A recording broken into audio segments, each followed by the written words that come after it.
last forever, but it speed the healing. This ain't the same with him, I get a better feeling. Don't care about what they say, it ain't nobody better.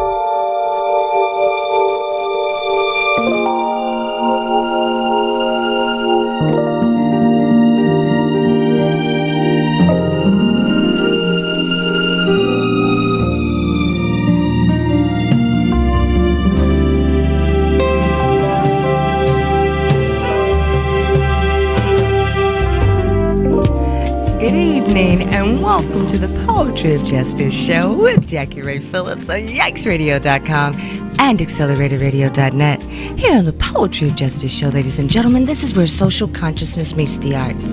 And what we do is we select topics that spark the interest and awareness of social diversity, ranging from arts, entertainment, and social justice at large, leaving our listeners thinking and saying, YikesRadio.com.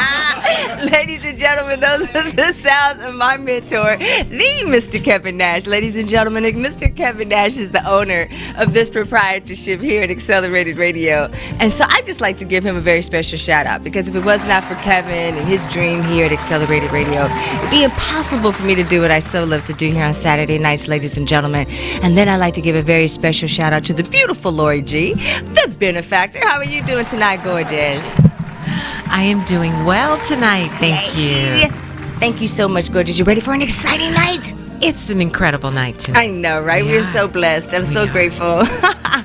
Thank you so much, ladies and gentlemen. And I'd also like to give a very special shout out to the ladies of the chat, our sponsors for tonight's show. So a very special shout out to you lovely ladies. Thank you, Shelly C. How you doing? I'm good. Hey. You ready for a good night? Yep. Yeppers. Okay, I'm gonna put you on blast later on. I'm gonna tell you that. In a good way, though. In a good way.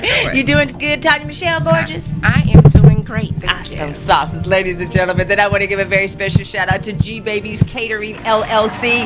Give a very special shout out to my nephew there. That is Chef Mercadio. You can check him out on Instagram, most notably at G Babies LLC, ladies and gentlemen. And then I'd like to go on ahead and give a very special shout out to some of more of our sponsorship, and that is WMPJ Steelworks, along with APS Muscle Cars, ladies and gentlemen. So I just want to give a very special shout out.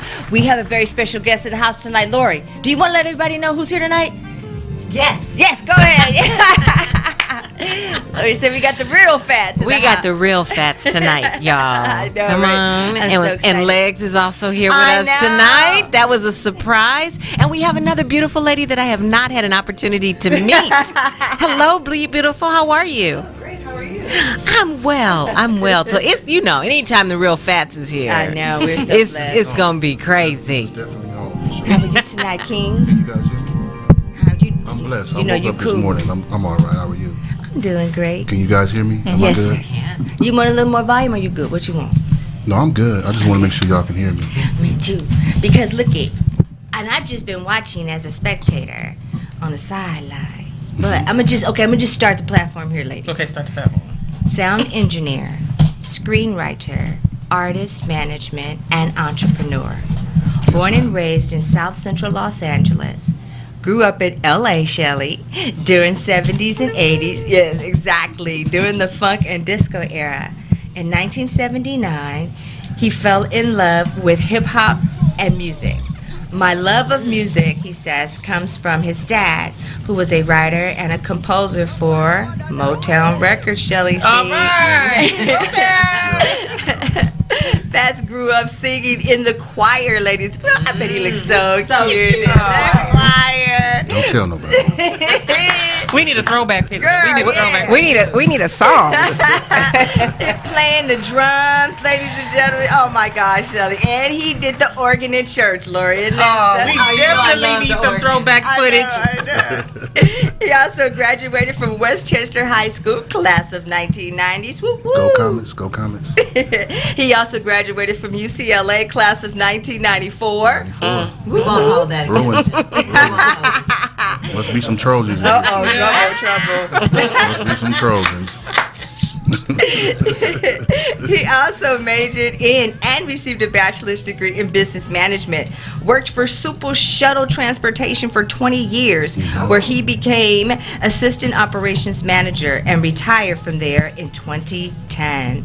Relocated to Sacramento, California, and enrolled in Pinnacle College to study sound engineering. Graduated in 2012 and started an internship at Sony Music, where he presently works as a sound audio engineer. In the past couple of years, he's been transitioning over to screenwriting and artist management. He has written several movies, which he's been pitching to different movie companies, and he is in talks with Netflix about a movie and reality show that he has written. And so basically, it's all good. And so, how are you doing tonight? I'm good. How are you guys? Thank you for having me. Of course. Who was that guy you were talking about? He sounds amazing. That's you, awesome. Palsy. That's you. Yeah, I've done a couple little things. Been around a little bit. I'm good, though. Thank you guys for having me. Thank you, ladies. Shelly, I'm going to let you start ask first. Remember when I sent out the ad and what you said about the ad? You go, does that, what kind of t-shirt? Oh, Death Row? I was like, is that a Death Row t-shirt? So, I said yes. So how did you get started in sound engineering? I just wonder a little bit about that. What made you so interested in that, and how did you get started? Well, as a kid, I was always around music because of my father and my uncles. They played music. My father was a writer, composer, so I was always around studios, always around music. You know, I had that old school mom that played R&B on early Saturday mornings when we had to clean the house up. You know, and you know, that's just, I've always had it, ever since I can remember being alive, I've always had a love for music. Once I got a chance to actually start playing instruments, which I started in church, they showed me how to play the drums. The composer showed me how to play the organ, piano. And I took that to school, junior high school. I was in band, orchestra. I just always had a love for music. Embedded. It was embedded. It's kind of like my therapy. It's always been the thing that calmed me down. You know, it was my peaceful place. But it sounded like over time that you kept taking it higher and higher. Like, okay, sound engineering, but okay, that's okay. But now I want to write, or now I want to produce. Just how did you get? You just kept getting hungry and hungry. Yeah, because the thing I learned being at Super Shuttle, which was the blue vans that took you to the airport. I started there at 18 years old while I was in school in college.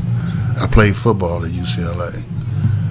While I was playing football there, I got injured. And I couldn't. I actually got drafted to the Chargers, but I couldn't play. I was at a hotel in San Diego, and a shower dish fell on my foot, on this right foot, cut my artery, nerves, tendons. So I was unable to play football. So this company I stayed at for 20 years, and one day I was sitting in my office after being there for 20 years, and I just got to a point where I said, "There's got to be something out here more than this." And just coming to this office every day, doing the same thing for the past 20 years, and I started at 18. And I'm in my 30s, so I'm like, I got to do something else. And what else would I do but try to get into music, because that was where my true love was. Because when I'm not at work, I'm always with my friends that's in studios. Most of my friends are entertainers, rappers, so I'm always around it. So somebody actually told me about a school in Sacramento that they taught sound engineering, because I didn't have a certificate or anything in it. I knew how to do it, but I didn't actually have the credentials. I didn't actually know the terminology when you're in the studio. And those were the things that I wanted to learn, because I've always wanted to sound professional. I don't want to just, go in and say, hey, what's this, what's that, or, And I went to college for it and graduated. While I was in school, Sony picked me up on an internship. And once I graduated school, they kept me on, and I've been going from there. And I just always had this thirst to do bigger and better. I don't like being stagnated. I don't like, after I do something and I figure it out and I accomplish it, then I'm pretty much on to something else. I've always been like that. Right. Yeah. Just constantly going. Yeah, that's the thing. Us as human beings, we have to continuously grow. We were put here to explore. No one should sit around doing the same thing every day for the rest of their life. Nobody. Right. Because that's not living life. Right. We only got one shot at this. We got to try to do and be involved in as much things as we possibly can. True. That's the way I look at it. Right. Yeah. Right. That goes for traveling experiences, people. You know, I like different people, different cultures, different foods.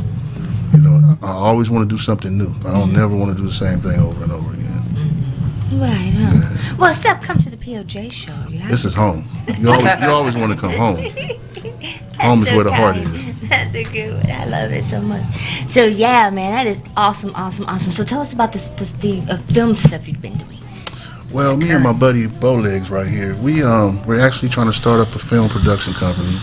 We have a few films I've written a few films. I have a reality show that I wrote called Hype Man, with a partner of mine, my brother Tyreek. He's a FOI. They call him Brother 12.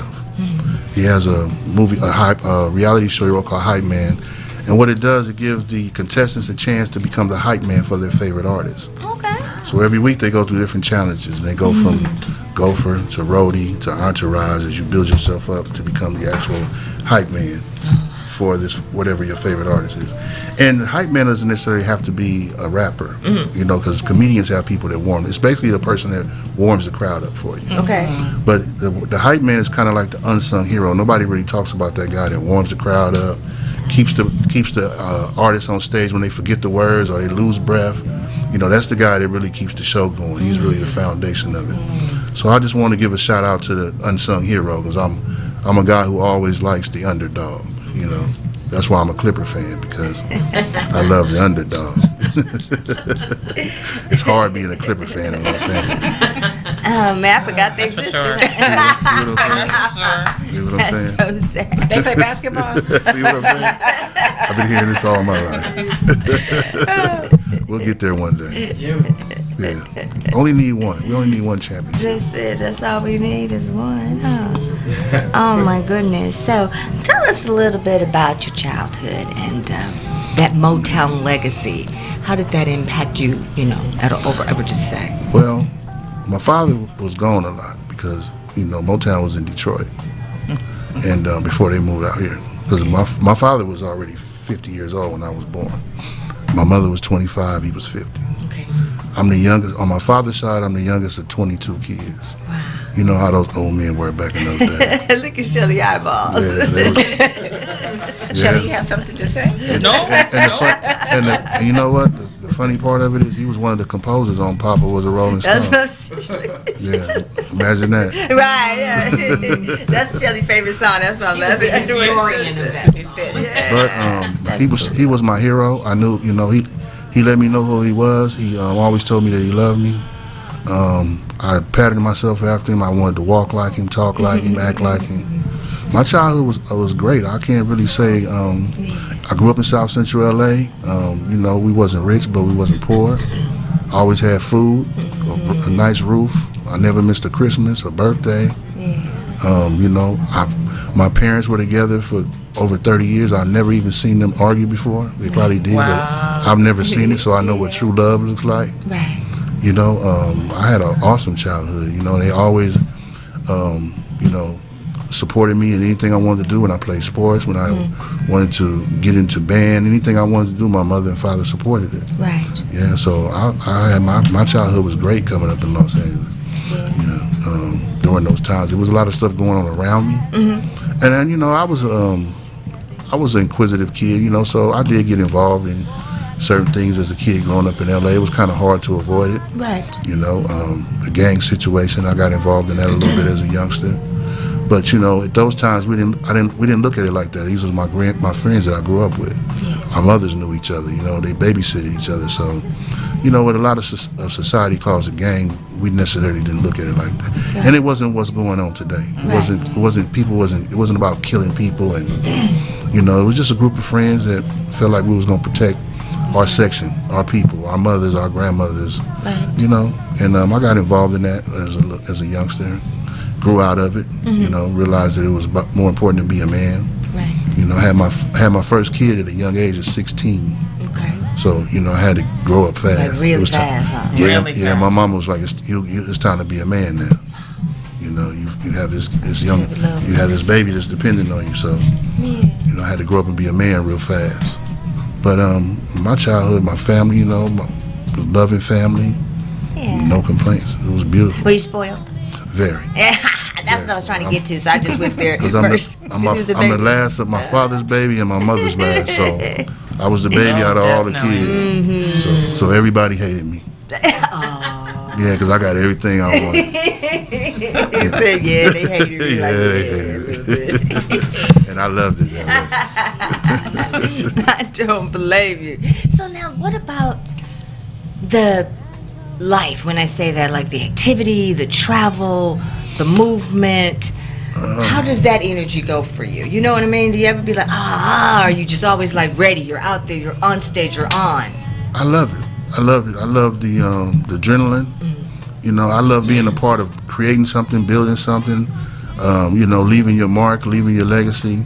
You know, my thing is when I leave this planet, I want to leave my footprint on it. You know, and I want to leave my kids something that they can hold on to, be proud of, and if they choose to, they can continue with it. Right. You know, I still want them to do whatever their dreams is. I don't want them to live my dream, but if I leave them something that they feel like they want to continue, that's cool. But it's, you know, I love, like I said, I love staying busy. Right. I don't like sitting around doing nothing.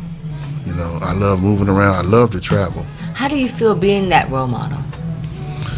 You know, I guess it took me a while to really, you know, I'm the type of person, I get a lot of people that's going through things. I guess some people have told me that I'm kind of like a healer. Okay. And when I say that, I mean I have a lot of people who call me when they have problems, young and old. A lot of people, they appreciate my advice, the things I tell them. So I don't really look at myself as that type of person, but this is the type of person that everybody tells me that I am, because that's the energy. I always try to put positive energy out. You know, my main thing is when I wake up every day and a person asks me, how you doing today? I tell them I woke up, I'm doing great. Because whatever else I got to deal with, I got to deal with it anyway. Okay. So I might as well deal with it with a smile on my face. You know what I mean? And I love to give out positive energy. Giving out love and positive energy is one of the best things that you can do. Right. You know, because it helps other people. I've been around people who are having a bad day, and I gave them some of that positive energy, and it turned their whole day around. Right. And that's kind of like my thing. That's my high. You know, to help people. You know, we all got to love each other. Right, right. And once love dies, then you know this world gonna be a dark place. When there's no more love on the earth, that's gonna be ugly. I don't want to be a part of that. No way. No. So I love it. I love, you know, the fast moving. I love the deadlines.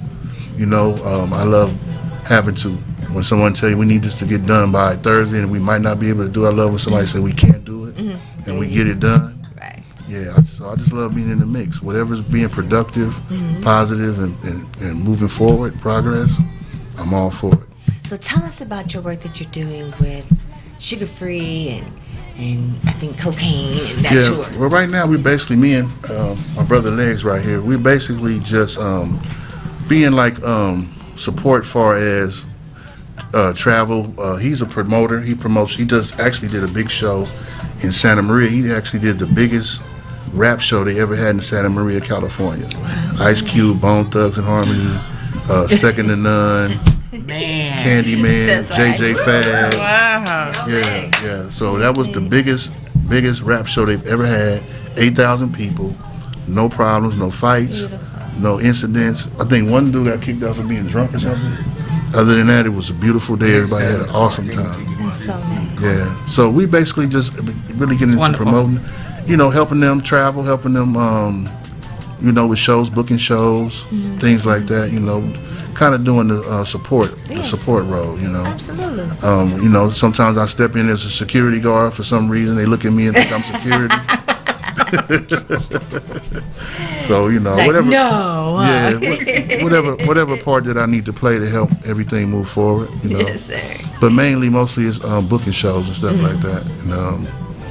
And I'm trying to get into artist management now. I've been working with a gentleman named Jazzy D.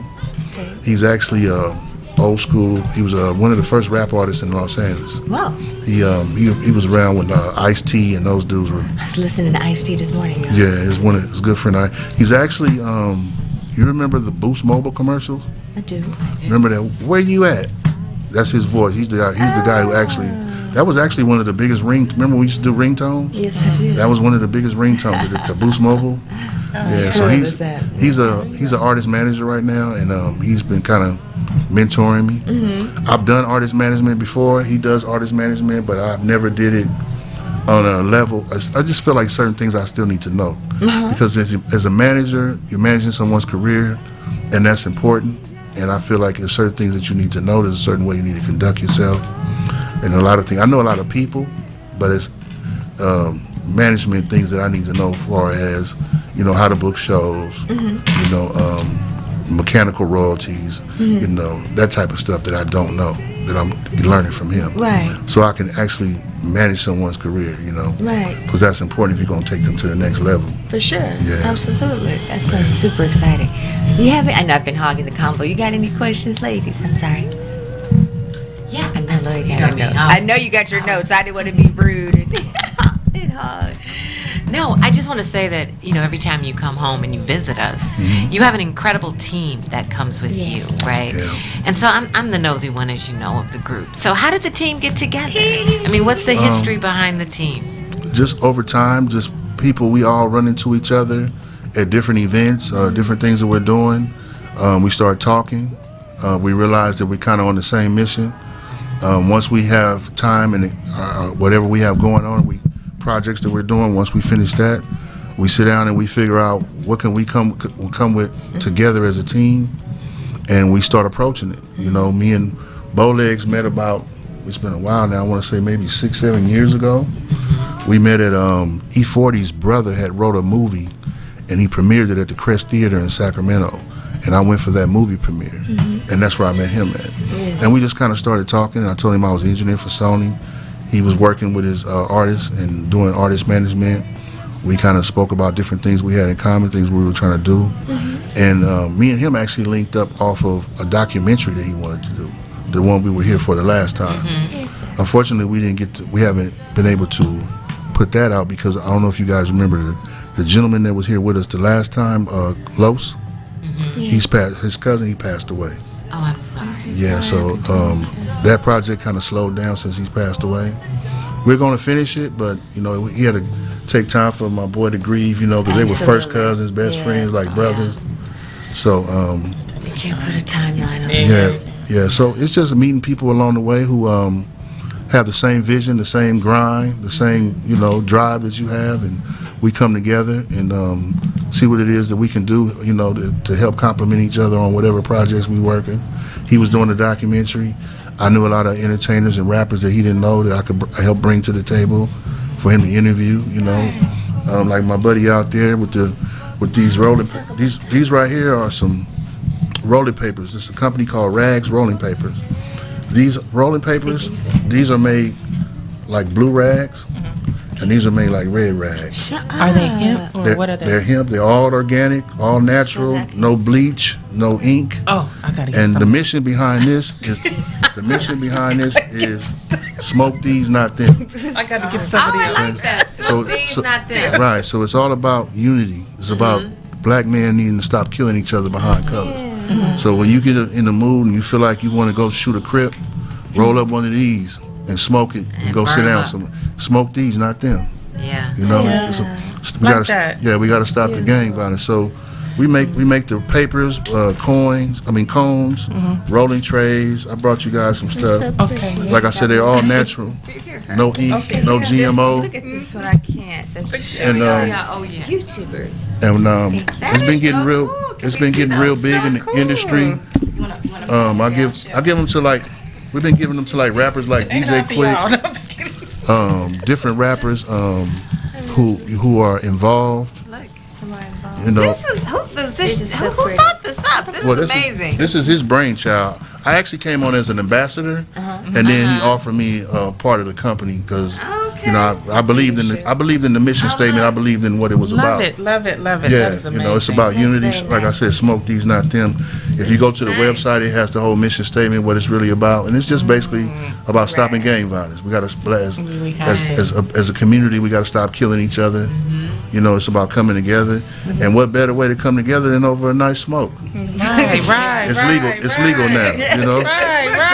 Yeah, roll up something and sit down and smoke and talk about That's it. what I'm talking about. Yeah, smoke these, not them. Yes, that's right. That's Yeah, we gotta stop killing each other. Yeah, so it was something that I believed in, and I got behind it, and it's been going good. Like I said, I'll give it to. I try to give it to. I've been giving it out to a lot of rappers who have come from a gang culture. You know what I mean? Right, Like the DJ Quicks, the MC8s, the Cocaines, because their fan base is mostly a lot of gang members. So so the message reaches out to them, and we've been getting a good response about it. Everybody has been liking, as soon as they hear "Smoke These, Not Them." I mean, how could you not get behind that? Right. How could you not want to have unity in your community? So if the listeners want to get these, how do they do that? You go to www.ragsrollingpapers.com. Rags Rolling Papers. And if you use the code FATRAT30, you get 30% off. FATRAT30. Let me put that in my phone. Yeah. So That's my nickname. When I was a kid, I was a little fat kid, and I was very insecure about my weight. So a friend of mine who was also a heavyset guy, I always liked him because he was a heavyset dude, but he was real confident. I admired his confidence. And what he told me was, he was like, man, you got to take that and you got to use it to your advantage. So the Fat Rat, about it, yeah. Right? So the name came from me taking my power from that. You know what I'm saying? So I was a young kid, and I always loved money. And in the 80s, we used to call money cheese. So I was the fat rat chasing the cheese. Okay, so where did 30 come from? From my neighborhood, I ran with the rolling 30. Woo, okay. So I wasn't expecting that. I wasn't expecting that answer, Fats. So speaking of the young people and Smoke These and Not Them, I want to know about mentorship. Do you have any gentlemen that come up to you and look for mentorship? Do you reach out and try to get them to young partners from my neighborhood always come to me. I've mentored a few people, got them on the right track. I get it, like I said, I get it from all directions because, as far as in that community and the gang culture, I'm well respected. Okay. So when people see me now, just being a grown man, a 50-year-old man, just doing what grown men do, they look at it and they admire it. You know what I'm saying? You have to give these youngsters something to admire and look up to. Yeah, I agree. And they know that, where I come from, they know the history. And I don't brag about it because I'm not really proud of it, but I don't run from it because it's who I am. It's a part of me. It doesn't define me. It's just a part of me, but it's a part of me I'm not ashamed of because it made me the man I am today. And I'm cool with myself when I look in the mirror every day. You know what I mean? Because through it all, I've always been a good person. I've never done anything wrong to anybody, out of malice or anything like that. So, I'm cool with the person that I look at. But I do get a lot of it. I actually have been talking to someone. My goal is I want to start going to the juvenile halls and talking to the kids in the juvenile hall. That's really a passion of mine. I really want to get. It's been kind of hard with me because of my history with the felonies. But I have been talking to someone, and he works with the prison system, and he said he believes that he can get me. I had some paperwork I needed to fill out, and he believes he can get me in there because I have a story to tell those young men. Absolutely. And the only way you're going to catch their attention is by someone who has done what they aspired to do. You know what I mean? So my thing is to captivate them with my history and my story, and then tell them how stupid it all was and break it back down and let them understand what it really is to be a man, handle your responsibilities, treat women with respect, the things that grown men do. Because it's time for us to be grown men. That generation I came up in, that was a different time, man. That was we was Reaganomics. It was real political back then. Right. We wasn't as informed as we are now. We didn't know a lot of things we know now. So for a young man in this day and age to be involved with gangs is ridiculous to me with all the opportunities they have. That's out there, yeah. I tell them all the time, when I was in school, we had wood shop, typing class, and home ec. That's it. Other than that, you played sports or you was a drug dealer. Now you can sit at home and have a job and make money, and they have so many opportunities that they can do something. So it doesn't make sense for you to destroy your community like that or yourself. Right. You know. And so that's mentorship on a personal level, Fats. Do you get people that are young men that want to do sound engineering or producing or writing? I do all the time. Oh, that's good. Yeah, and I do the same thing with them. I point them in the right direction. Actually, my nephew just came to me about a week ago. He just graduated from high school, and he said he wanted to be a sound engineer. So I introduced him to a gentleman. They have a class, because I'm from LA, but I live in Sacramento. We're in Sacramento. They have a class out there where they actually take you to a studio and you do an internship with an actual engineer. And so instead of you going to a class, sitting there getting bored, listening, they actually put you in the studio, put you with an engineer, and you follow him every day, and you watch what he does hands-on. Okay. You pay for the class, but it's not that, because when I went to school, it was 20 grand for engineering school. But now they have it kind of broke down where you can make payments and stuff like that. So it's really not, it's like maybe $500-600 down, and you make payments, 2-year class, you certified in Pro Tools, not networking,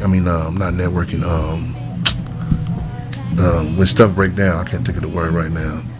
Troubleshooting. They do your troubleshooting, engineering, you get the whole nine. So you not only learn how to become an engineer, but you learn how to take care of things in the studio when they break down. You do live sound, like if the music stops in the middle of a show, you know, things like that. So they have a good course out there that they offer. So I've been pushing people that way.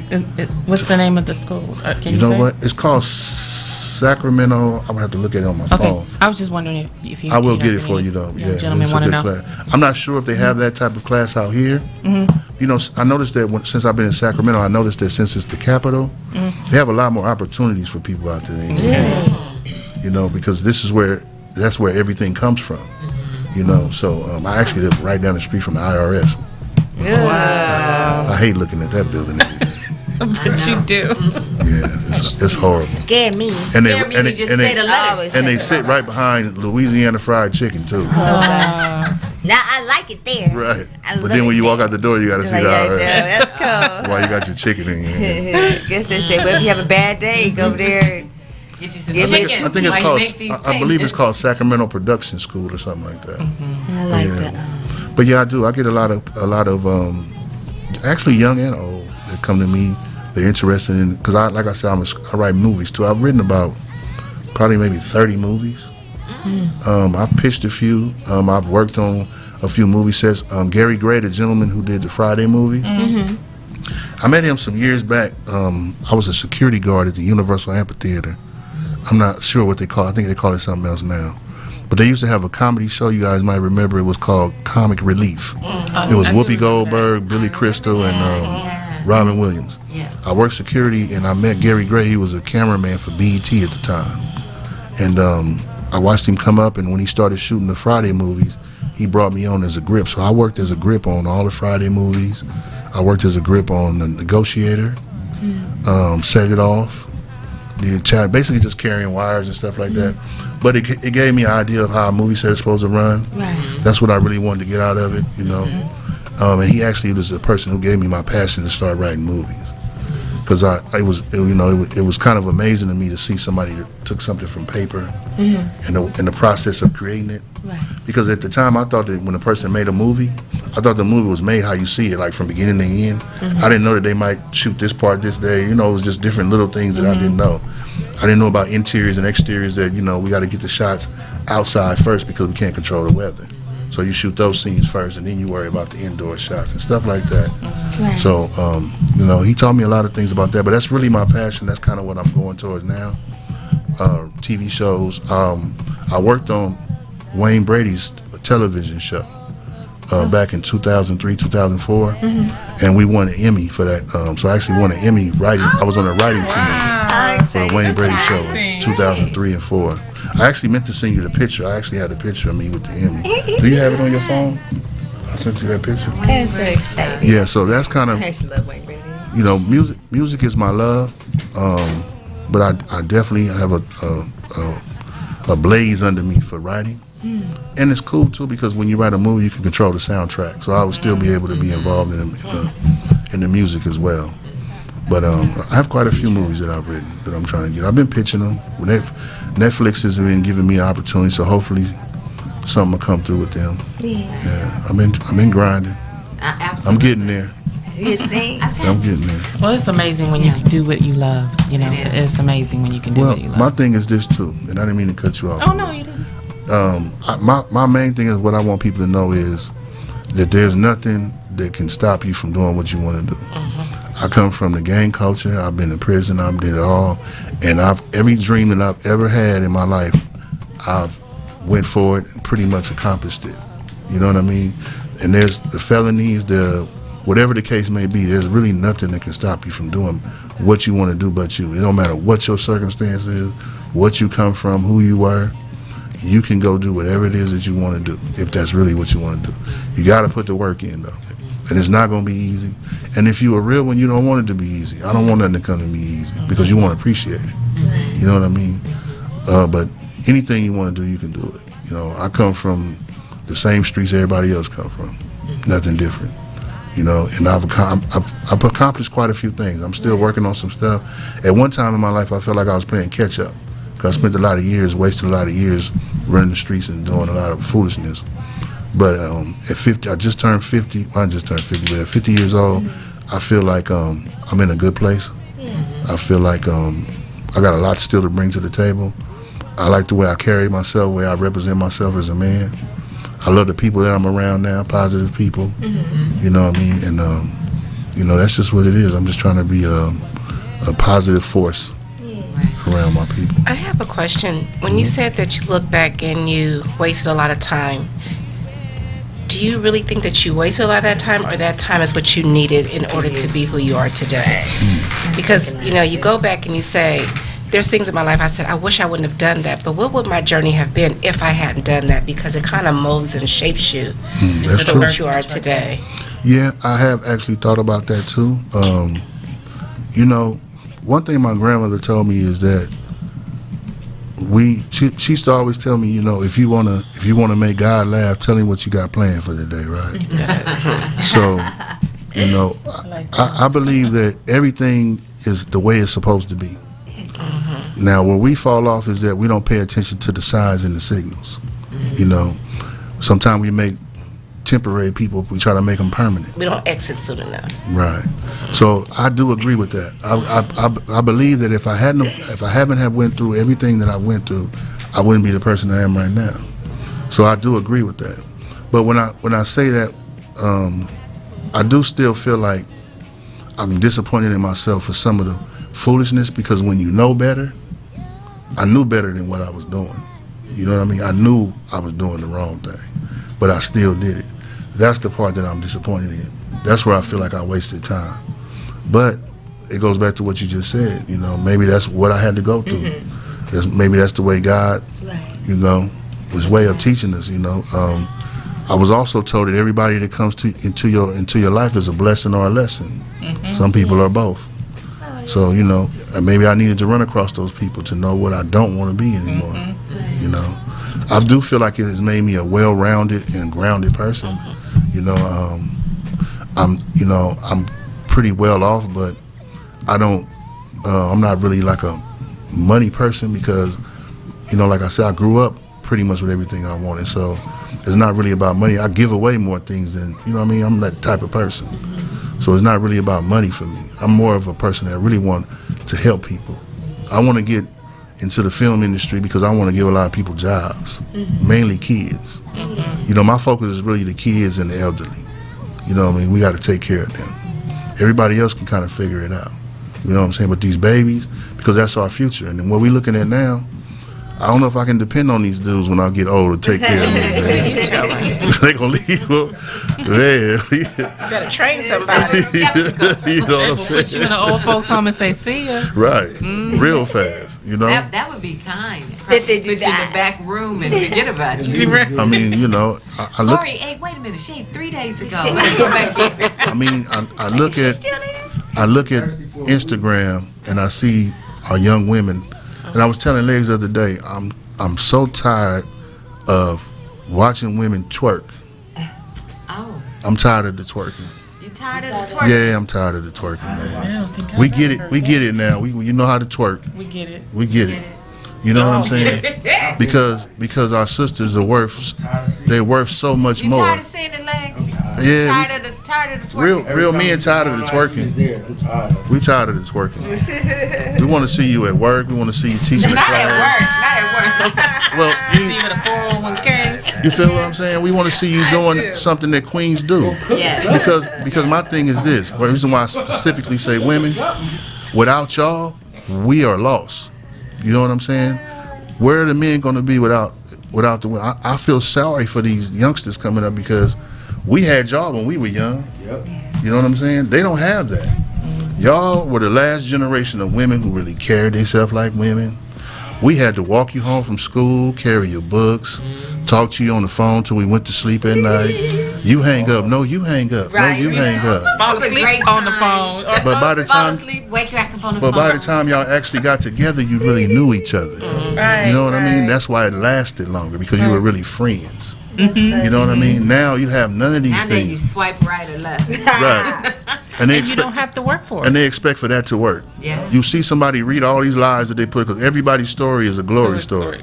I do this, I'm that, I'm awesome, I believe in God, I do this and that.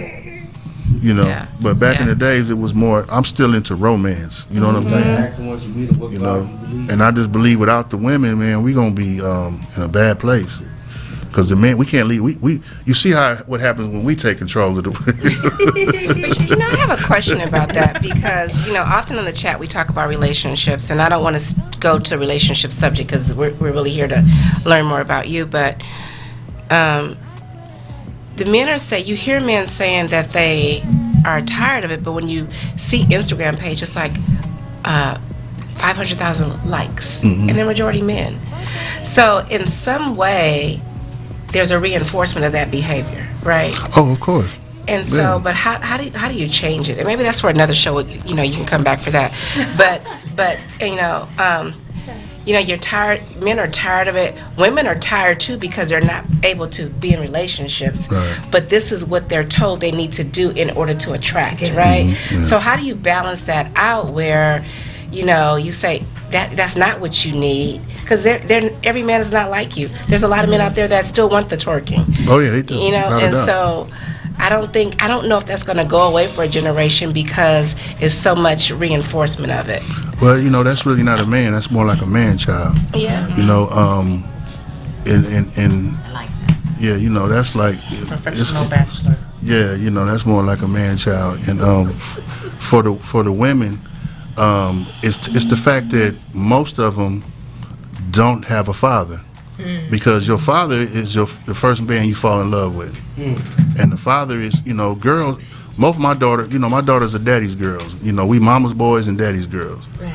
So a woman that was raised by her father knows what she wants. She knows how to conduct herself. She ain't going to be, I would never see my daughters on there twerking.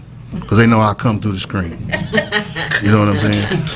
I had one dude some years back sent my daughter a picture of him on Facebook with his shirt off in the bathroom with a Hennessy bottle in his hand.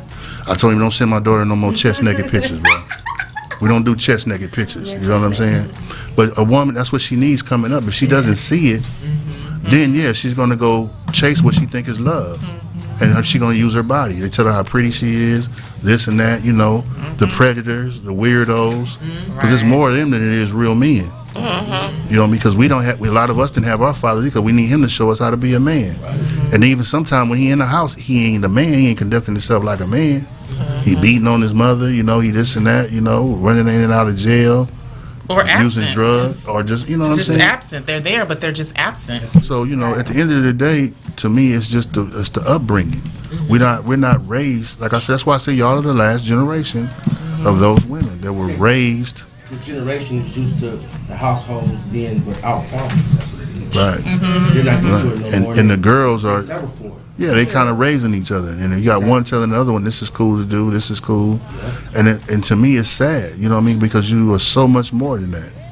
You are so much more than that. Without y'all, we are doomed. We can't make it. And that's the scary I part. just told my auntie that this morning on my way out here that, auntie, without y'all, we're nothing. Period. Without a woman, because y'all are the ones who are the true leaders. Exactly. Y'all are the ones when we finna go do something foolish. Y'all be like, "That's what you really finna go do? That's what you want today?" And you be like, "Yeah, baby, I probably need to leave that alone." You know what I mean? But without that, he out there wilding out, right? You know what I'm saying? So, Y'all make us think about Or what do we tell the sons when they come back, Tanya? I told you. Didn't I tell your ass? right. And our job is to protect y'all. We're supposed to be the protectors.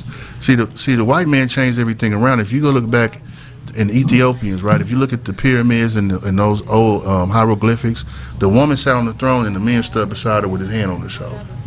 Because that's what you are. You're a protector. You know what I'm saying? You guys are God because you bring life into this world. You know what I mean? So that's God-like. You know what I mean? So we can never be bigger than somebody that can actually bring. Not only did you give life, but you can give life to what you need to reproduce, which is a man. A lot of these dudes don't know everything starts off female. You know what I mean? Our genitalia is nothing but a female's pushed out. You know what I mean? So it's all about the woman. Without y'all, we are doomed.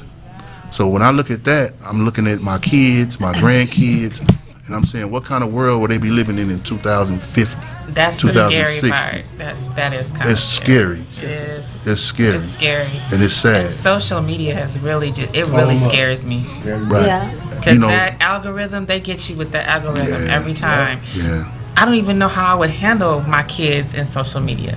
I mean, they're adults now. I don't even know how I would have handled that. How do I cut that off? Like, even when they go to school, there's, other kids with it. And then, again, that algorithm is putting stuff. That's why you got so many people shooting up stuff. Yeah. You can't be a parent to your kid. It's programming their ass. Yep. You can't be a parent to your kid because if you whoop them, you go to jail. So when they did that was the first problem. You know what I mean? Because we got I got my ass beat. Toe up. I did. I know, I did. I was scoring. Remember that one time Daddy spanked and we just thought we were dying? We just died. My grandmother would line us up. One time we thought we was My grandmother would put us in a line and whoop all of us at the same time. Or how about the old fashioned? Okay, so ain't nobody gonna tell? Right. Everybody. That's how we got that woman. Nobody didn't want to say nothing. And she said, "You know what? I'm glad y'all standing up for each other. That's cool. Now everybody line up. And y'all gonna get this all together like a family, you know." That's cool. You don't feel so bad. Everybody booty cheeks hurt. When you don't have any discipline, when you don't have a woman is a young girl's first version of what a woman is supposed to act like. She's gonna be like her mother times 10. So if you out here with the funnies, your kid's gonna be your daughter's gonna be out here because she's gonna conduct herself like you. You know, when your kids grow up and they have a respect for you, then certain things they just won't do. There's certain things I wouldn't do. That's being lost. My mother is 70. I'm 50 years old. My mother is 75 years old, and I still will not admit to her that I smoke weed. Or you're scared for her to find certain things out, right? I mean, right. Yeah. I think that's good. There was some things you scared to tell. I'm not gonna do it. And that woman know for sure that I smoke weed. She be looking at me like, "That's what you gonna tell me?" Nope. Smell it. It's not what you know, it's what you can prove. It's coming all off my clothes. Right. That's my son. I'd be like, I'm not gonna do it because that's how much respect I have for her because she carried herself like nothing but a woman. You know what I mean? I know that she believed to her is everything is drugs. It's all drugs to her. You know, she's from Alabama. It's all drugs. So to her, I'm a drug addict. And I can't be a drug addict to my mama. I think I was just afraid. Well, at the time he was in high school. My son did the same thing. I think I was just afraid because he was in high school. I didn't know where you was getting it from. That's the problem. Before it became legal, I don't know what they put in that shit. Right. So you coming in here telling me the way you looking, the way my house is smelling, that you're not engaging in this shit. That's another story for another day.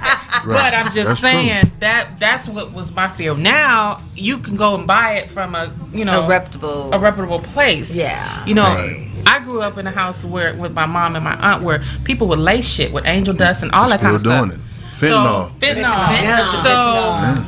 So I was afraid of you in high school and college, where you getting this shit from before it became legal. Right. So yeah, when I found out that my oldest son was smoking weed, I used to tell his mother because she would get mad at him smoking it around the house, not in the house, but around the house. I would tell her, listen, you need to let him smoke that around the house. I'm not going to smoke with him. I've never smoked with even to this day. I don't smoke with him. I never did. That's just not something cool to do to me. You know, but I wanted her to understand that it's better for him to do it where you know what he's doing than let him try to hide it from you and go to school and get something that he wasn't trying to get. You know what I mean? Now, you can tell him you don't want him to do it, but he's going to do it because that's what we do when our parents tell us not to do something. You know what I'm saying? So since we know that's what he's going to do, I feel like it was better because of what she just said. I didn't never want him to get hold of something. Yeah. You know what I mean? Because let me show you what it is that you need to be smoking if you're going to be smoking. Right. And understand that when you see this ain't it. You know what I'm saying? And she caught on to it later on, but at first she didn't really get it. You know what I mean? And then he wound up having a bad situation where he got a hold of some marijuana that somebody had laced with PCP. Oh, that's the stuff I be scared of. And I told her, you know, that's what I didn't want to happen to him. You know, he wound up, he's all right and everything, but it was just a bad. It was a bad trip. It was. Yeah, and that's why I was explaining to her, you know. In these days and times, like us, we grew in stages. I couldn't come in the living room when my parents was in there, when they had company. Don't come strolling up in there, you know what I mean? We grew in, we learned things and stages. Certain things we wasn't told until we was a certain age. Now you have the internet, so kids are getting everything right now. And we know their little brains ain't developed enough to handle a lot of this information that they get, you know what I'm saying? So now you got to be like times 100. Between the internet, because first for us it was just school. When your kids went to school, you had to worry about. Now you got the internet and school, so it's tough right now. If you're not really hands-on with your kids about everything, what they're looking at on the phone, somebody told me too. They said if you want to know your kid, listen to the music that they listen to.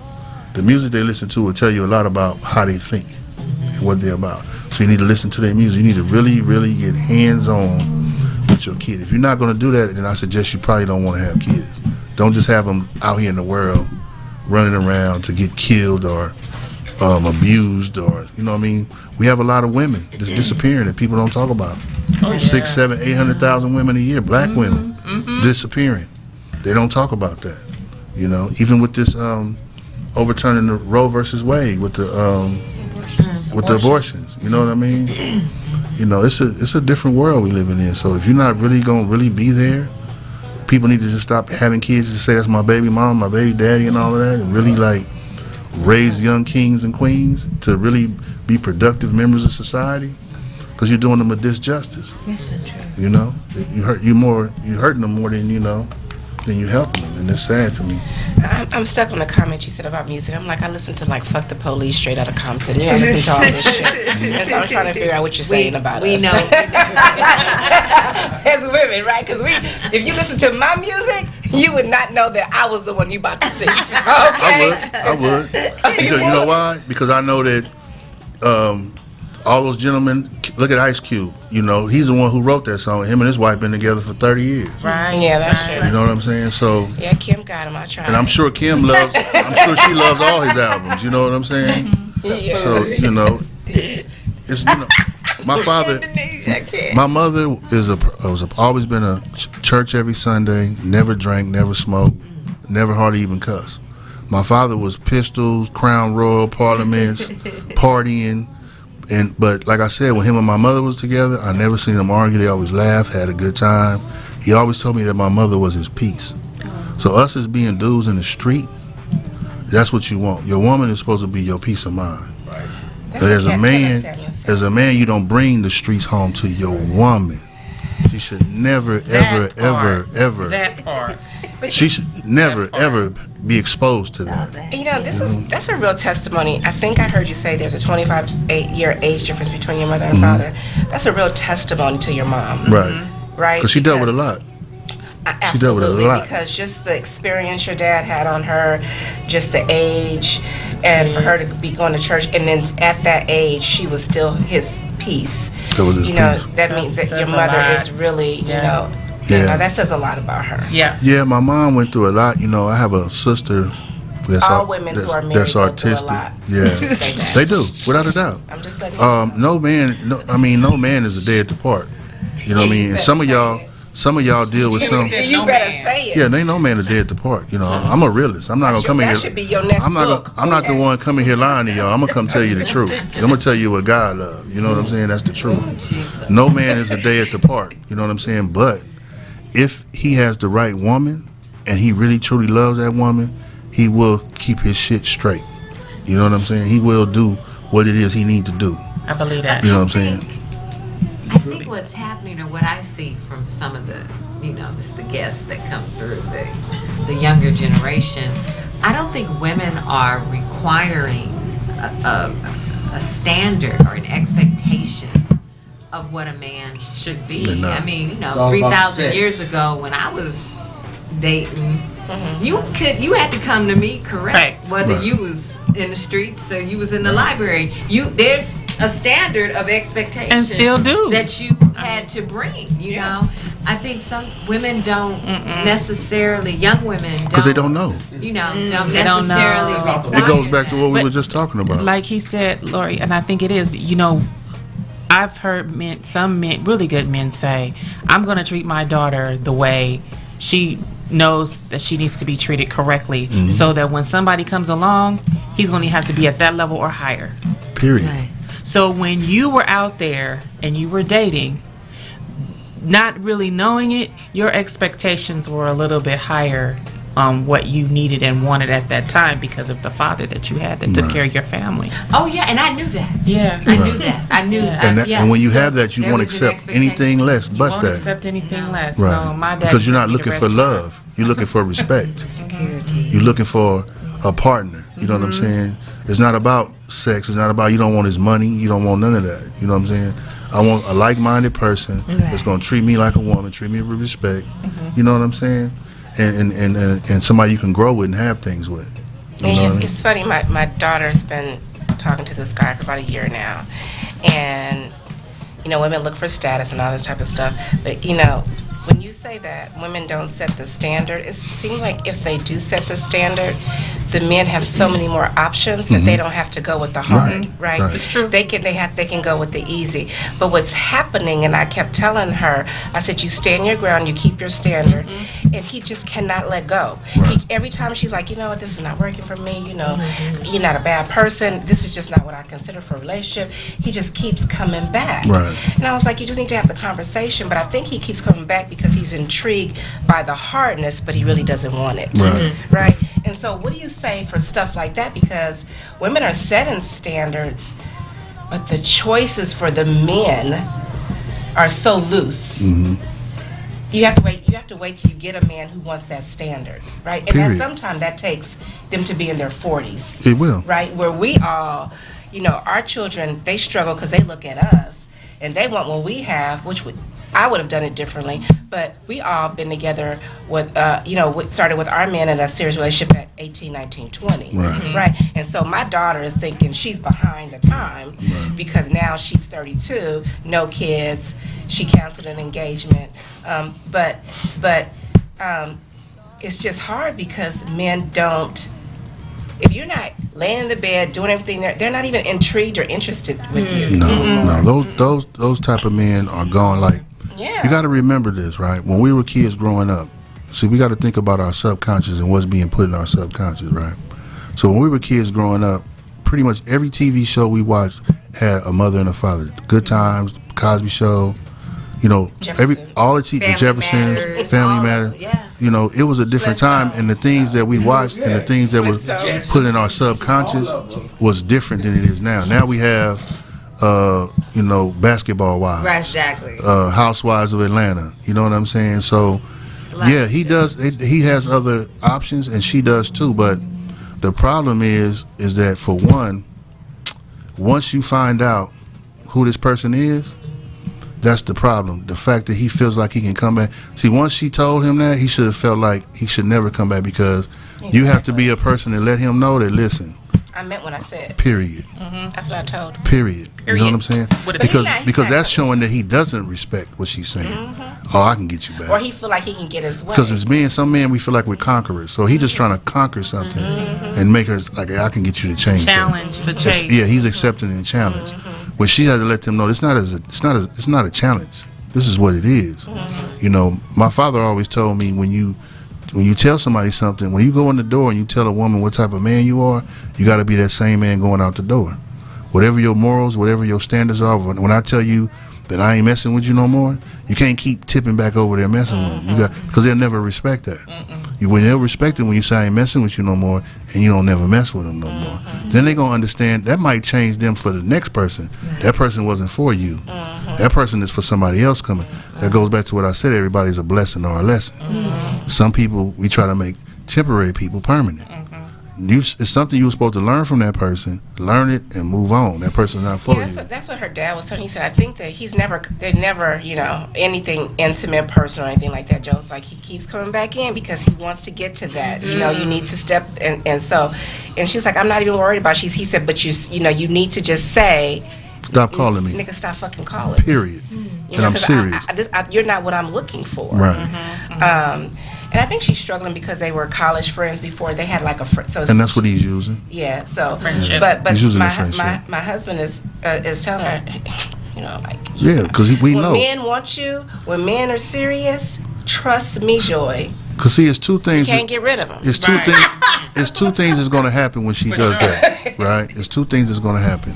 He's either going to go on about his business because he knows she's not playing, or if he does come back, he's going to come back the right way because he knows she's not playing. Yeah. So you know, so if he doesn't come back the right way, and I'm talking about the right way, then you know that's not for you. But you still supposed to learn. What is it that you're supposed to learn from? That's what you say to yourself. What am I supposed to learn from that? That's not the type of dude I want. You know, I don't want to hang on to. I got to start learning how to. When I say I'm good, I'm good. You know, kick back, leave me alone, let me move on. We got to stand on our morals and our standards and our words. We can't let our words be empty words. You know what I mean? And speaking of energy, he's taking up space for that person That's what I told her. that needs to be in that space. Right. You know what I'm saying? She got a couple of spaces. Right. But I'm But just I think saying. that's intentional. Right, right. It's like trying to. Sometimes people are like, okay, as you said, I'm going to conquer this, Right. and I can weigh her down. Right. Until So I like, get to oh, it. she gonna He set said in. he's going for it. I'm gonna go for it, and I'm gonna set it in. Rolling And the so dice. I'm gonna leave, but I come back, and as you say, if she keep opening the door, he figure I'm getting a little closer. Right. I'm getting a little closer. Closer. Just A might little say closer. And you just, I have a very good friend who told me, Yeah. people ask you anything, because you just might say yes. Right. You know what I think a problem is too? What's I that? think there's so many damaged women that when a good guy come, she don't know it. She don't even know it. That's a Because good point. So That's many a very men good that point. damage I can them that they're afraid. Yeah, because they don't. It's hard to trust. Exactly. You know, Because pain is something else, man. And Relationship has after my last relationship, I said I'm cool for a while. So I sat down with a few women. Then after sitting talking with them, I seen how damaged they was. And I was like, wow, you wouldn't know it until you talk to them. And I'm like, what happened? Yeah, you know, Tupac said a long become time, bitter. man. The way we treat our women, man. You know, some they go through some. You know, it's. I've seen women, man, go through some of the most Yeah. horrible situations. Yeah. That's why I'm saying y'all are some amazing people, man. Some of the things I see women go through and still have their peace of mind, man. It's like, because men are, man, we could be horrible. I've seen horrible things happen, and you know, But I've seen horrible women with good men. True. Right. And yeah, so- but most of the time, men honestly, don't get as damaged as the women. yeah, it's not the same thing, you know, because, you know, women, we love with our eyes. Y'all love with your heart. You know what I'm saying? We'll have a good woman at home, but because this woman has a different figure, that she look a certain way or something, we'll forget that this woman that we got is top notch. Visual. Right, because we visual and we conquerors. You know, when I was a kid, I used to like to talk to girls who didn't smile a lot. My thing was, I'm gonna make her smile. Oh, You know what I mean? That was my thing. I'm gonna make her smile. well, that's kind You of know what I nice. mean? But at the same time, that's a young dude, like we was just talking about, feeling like I can conquer. I'm like with her, like you saying, he keeps coming back. It was a challenge. You know what I'm saying? So I'm saying to show that that's how we are. We are conquerors. We like the challenge. If a woman say, "No, I'm not gonna do that," yeah, you're gonna do it for me, because all of us feel like we that dude. You know what I mean? We always You're feel so like right, we though. always feel Yeah. like we is that man in your life. Ooh, No matter whoever else. It ain't no dude like me. You ain't never met me. I know. I done been through it. Yeah, well, I'm sure. You know what I mean? Because that's how we are. You know what I mean? Right. Until you show us, Right. until she shows you differently. Yeah. You know what I mean? And then when she shows you differently, then maybe you'll get it, and that's a lesson that you learn. Now you know with the next woman that you deal with, you gotta come way different. Or it could be that same person where you tell that person, okay, you know what, I'm cool with this. You can kick rocks, and then he'd be like, you know what, let me get this shit Because I don't want to lose her. Because I don't want to lose her. Right. So you have to pay attention as a woman, and that's what we need to teach our younger. You got to pay attention as a woman, because he will get his shit together if he really wants to be with you. I don't know if it's a good thing. We talked about this before. I just think that, and I was listening to T.D. Jakes the other day, and he was talking about relationships, that the younger generation don't know how to withstand trouble in a relationship, right? They quit easily. Like you the days of seeing people married 20 and 30 and 15 are no longer there, because in 2 and 3 they'll have a fabulous wedding and they're divorced because of emotions, right? And because you didn't like something, because the world has got us so filled with everything's about how you feel, right? Your gender status. I feel like this. I feel like. So he was talking about that. So I think another component of that is that, I tell my daughter, you're never going to find somebody perfect. And when you don't, so we all grew up with our husbands, so it was kind of different. But when you come in and women are kind of independent, got a career, they're looking for something different, because they don't need what the women of the old needed, right? Used to, so they don't have no time for tolerance for nothing. I'm like, what? I'm like, you know what? You about to be 50 and single if you don't if you don't get some. So they believe in that. I don't need a man. I got everything. But she got hurt through an engagement though, really bad, and so I think she's working through her healing and her bitterness, and so her trust level is a little different. But I'm like, love is possible, and Lori taught me this. I think I was probably 10 years into my marriage, and she said, marriage is like a contract. She says, you're walking up, it's like climbing up a mountain. You get halfway through and you turn around and you survey the land. Do you want to go up, or do you want to go back down? And whatever way you want to go, how do you renegotiate the contract, because we're ever changing, right? And I think, they don't talk about stuff anymore. They just let it go. It's just like relationships are just so bad, nowadays. We live in an instantaneous. Right. A lot of times they want to give up. You got the Instagram. If your post is more than 30 seconds in 1 minute, people are on to the next. So they don't persevere necessarily. Right? It's like, oh, you know what? This ain't working for me no more. You don't want to change? Okay, peace. Let's move on to the next thing. Well, my father used to tell me, you have to fall in love with the things about a person you don't like first. Because whatever you like about them, that's easy to love. But you have to love the things that you don't like about them first. Now, my question is this, right? You know how, like, you have to go renew your driver's license, right? All these licenses we have to renew it. What if when you got a marriage license? There you go. Say every 5 years. You have to renew it. And not every year. I was an advocate. This is you my said position. 20. I said after 20 years. I think that's too long. You can renew after 2. your I think that's license. Seven. Do you I think understand 5. What is I think every 5 Renew years. means is that we are no longer married after this time. The contract That's not a is renewal. expired. No, let me say this, Laura. And then we can renegotiate it. I don't agree with and that. we can go forward. I'm not, because we changed. I'm not the same person Let me that say was this. at 18. I think that what you should do is every 5 years, right? You're not divorced, right? But what you should do is after 5 years, you want to reevaluate. No, we're going to sit down and we're going to say, we're going to see where we went in these 5 years. Okay. And this is something that we want to continue doing, right? Because to me, people have love is not the fictitious stuff that we see on TV. Let me tell y'all what. I'm gonna tell y'all what my definition. That doesn't sustain Love marriage. I'm gonna tell you what my definition of love is, right? What is it? My definition of love is two people who understand that no matter what we go through, there's certain lines with each other we're not gonna never cross.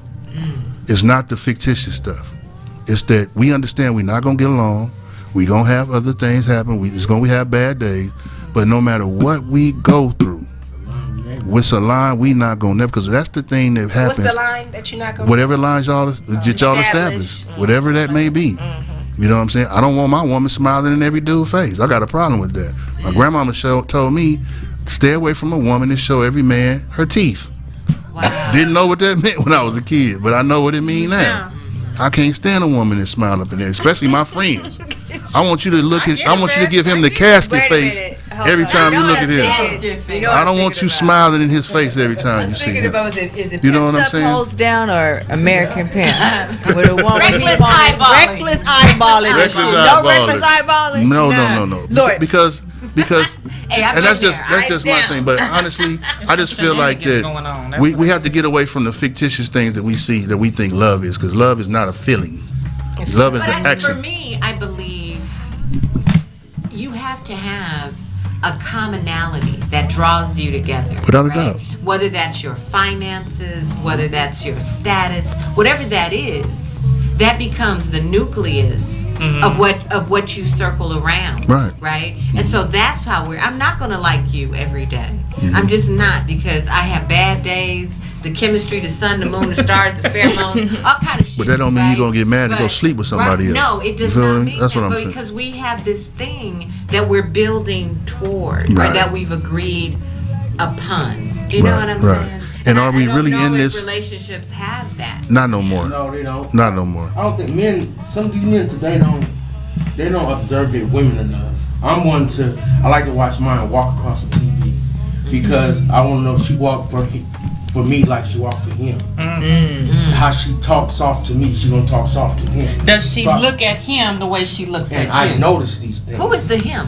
Because if Any me other and you talk, man. That dude over there on the bench waiting to get in the game. Right. change with him The like one y'all be this, talking about is my I know friend. something. Oh, that's my friend. We went to school together. I was married Oh, to that's her just mom. Billy.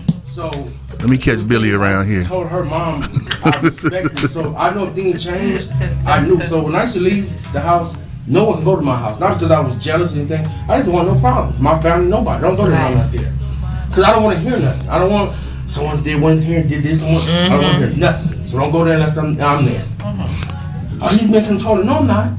I don't want nobody there because I don't want to hear no shit. As soon as I let my guards down, I heard shit. Oh, Then she wow. understood.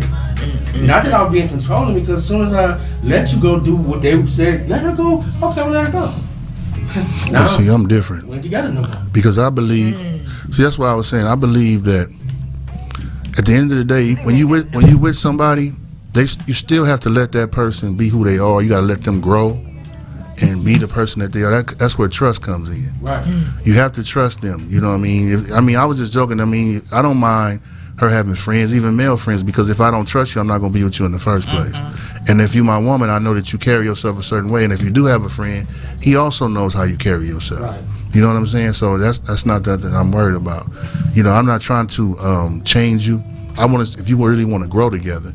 I don't believe, like I said, I never seen my parents argue. I don't believe that people, when I see people arguing, to me, an argument is because one of those people is only waiting long enough to say what they have to say. Nobody's really listening. Right. Because it's really simple if you love each other.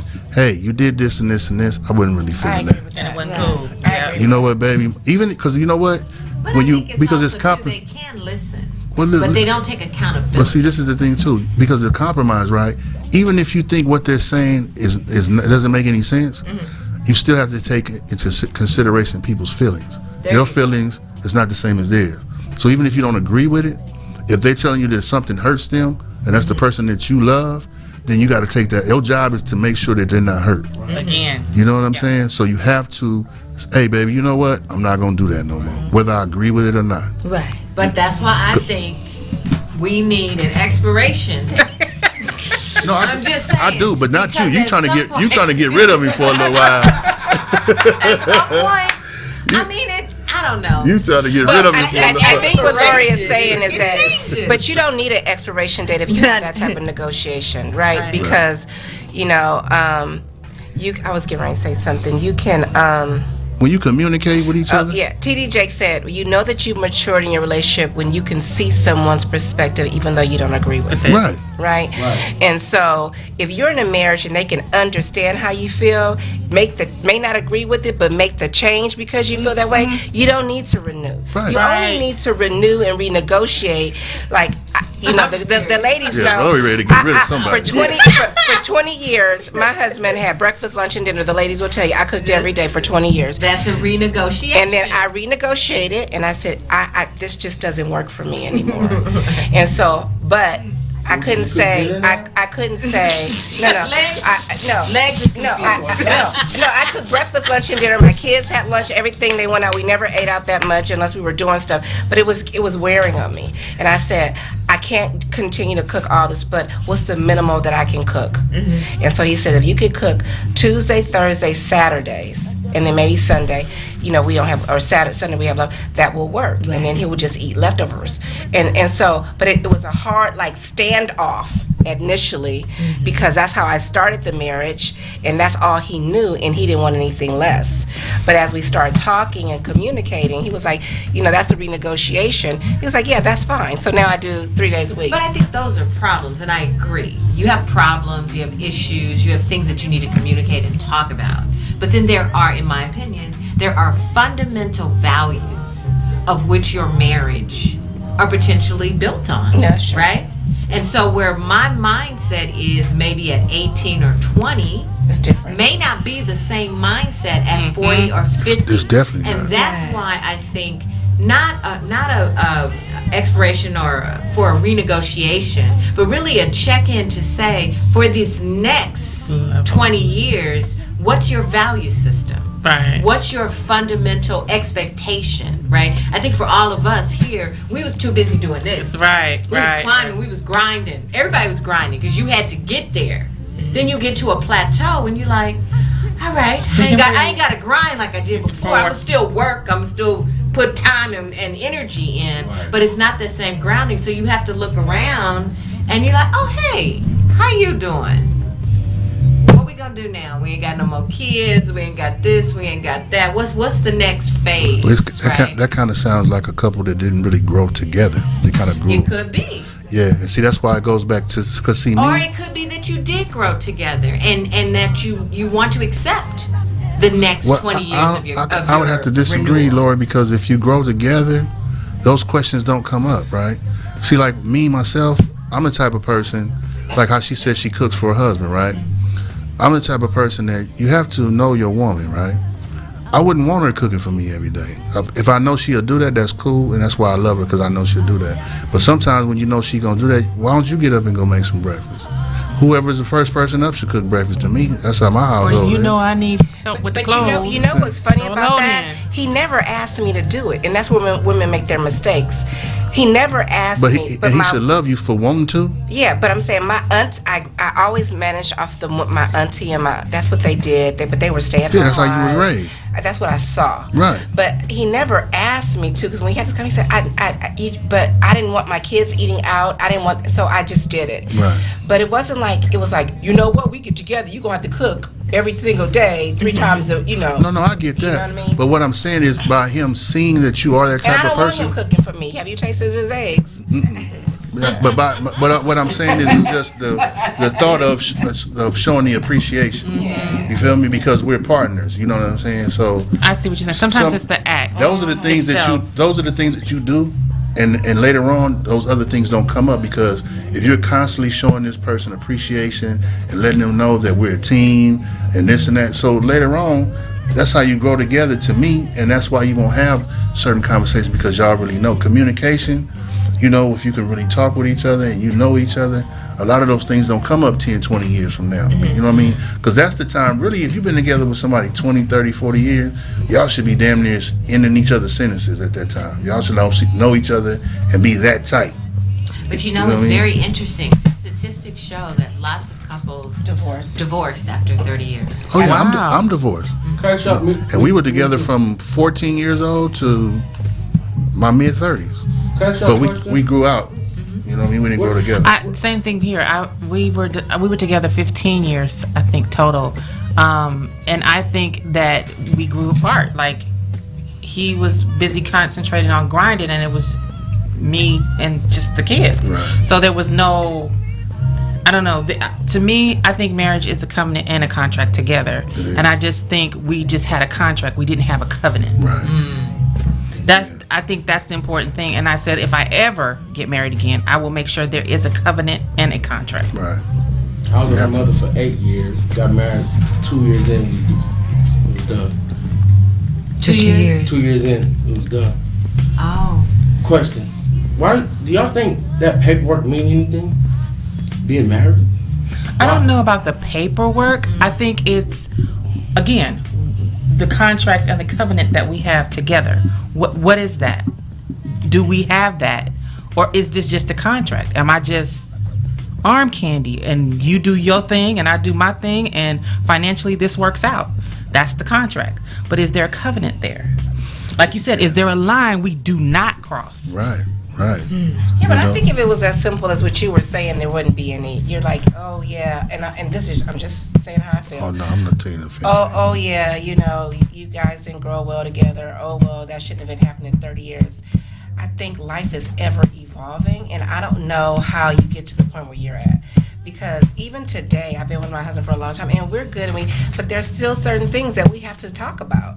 Without a doubt. That we have to negotiate. That I may have sparked a different interest of how I want, you know, whatever, whether it's sex or whatever, Right. you know. And so I can't expect, you know, I might turn into a 50-year-old freak or different something, you know, just something different. I mean, this is what I need now, and he wouldn't have known. He won't know that unless I tell him. So Oh, just without being a with me doubt. 30 years doesn't mean he's supposed to know everything, and I'm supposed to know everything.